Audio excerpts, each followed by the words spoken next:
Part 2 பார்த்தது போல பழைய கிடங்கில் ஒரு நோட்டு புத்தகம் கண்டுபிடிக்கப்பட்டது. அதில் ஒரு வரி மட்டும் தெளிவாக எழுதப்பட்டிருந்தது. இது இன்னும் தொடக்கம்தான். இந்த குறிப்பு காவல்துறையையே குழப்பத்தில் ஆழ்த்தியது.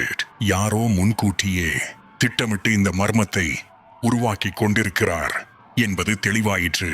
அந்த கிடங்கின் அருகில் ஒரு சுவாரஸ்யமான தடயமும் கண்டுபிடிக்கப்பட்டது. அது ஒரு சிகரெட் துண்டு. அதில் DNA சோதனையில் வந்த விபரம் ஊரின் பழைய குடியிருப்பாளர் கார்த்திக் என்பவரை சுட்டிக்காட்டியது.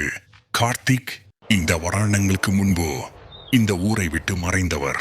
அவரின் கடந்த காலம் பல கேள்விகளை எழுப்புகிறது. இன்னொரு திரும்பி வந்தார். அவரின் பெயர் இந்த விசாரணையில மீண்டும் வெளிப்பட்டது. ஊரில் இருந்த சிலர் சொன்னார்கள், கார்த்திக்கு எப்போதும் பழைய சண்டைகளும் எதிரிகளும் இருந்தார்கள்.